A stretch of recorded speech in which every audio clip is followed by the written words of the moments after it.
A dyqysh, ne kemi një farë trashëgimie. Ne kurse kemi nda diplomatët Amerikanë në diplomat të mirë ose të këqij. Krejt diplomatë Amerikanë përgjithësi prej viteve të 90 deri sot e kanë ndihmuar dhe kanë kontribu Kosovës. Pavarësisht a kanë qenë demokrat, pavarësisht a kanë qenë republikanë.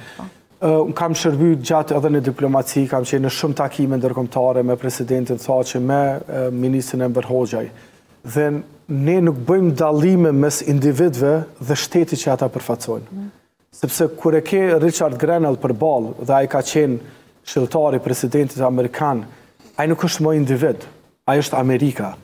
Edhe e keni parë si të dyshim është raportin e afërt me Vučićin apo jo?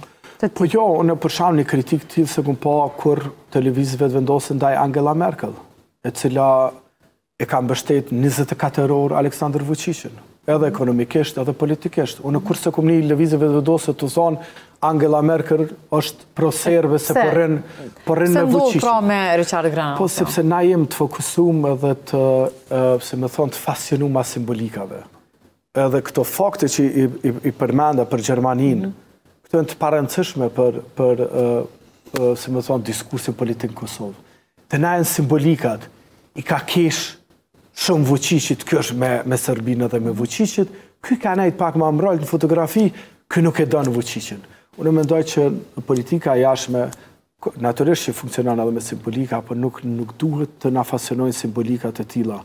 Zoti Richard Grenell ka qenë përfaqësues i Shtetit Bashkuar të Amerikës, si të tillë e kem respektu, nesër me ardhë dikush tjetër ka qenë zoti Blinken, e presidentit Biden. Por ne nuk e kemi qujt naiv, Albin Kurti ka qujt naiv. Tash Bideni nuk ban, Grenelli nuk ban, Palmeri nuk ban, Escobari nuk ban, Hovenieri nuk ban. Ku me qetë na këtë Amerikan të mirë për Albin Kurtin, veç nëse shkojmë e marrëm në Rusi ose në Kinë, edhe e marrojmë një Amerikan prej fillimin për mi pëlqy ati. Dhe më thonë, apshe që nuk e ka me individ, se ka me Grenellin, e ka me Amerikën. Pse me Amerikën? Se ka dalime ideologjike me Amerikën.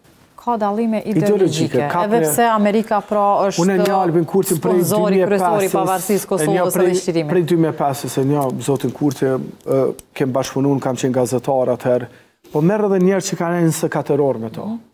Merr edhe ambasador në Hovenier që mundu i ngrati me kriju një relacion me to. Edhe neve gazetarëve në atë ku na ka thonë, është fakt që ne kemi dallime ideologjike me zotin Kurti. Pra edhe Amerika e thotë.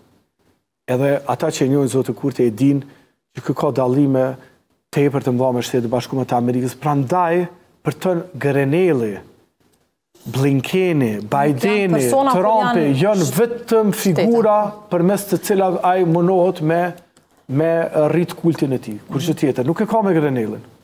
Nuk e ka me Grenellin. Po sot Kosova, pra karshi Shtetet Bashkuara të Amerikës tashme ardhjen e Trumpit në pushtet, edhe me gjitha ato ndryshime të mëdha të cilat po bëhen, ndoshta them edhe në rendin botror. Ku shin ju Kosovën?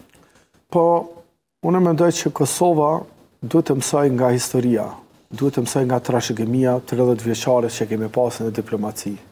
Pozicionimi kur ndodhin ndryshime tektonike, geopolitike në botë, është gjëja më e rëndësishme që bëjnë shtetet.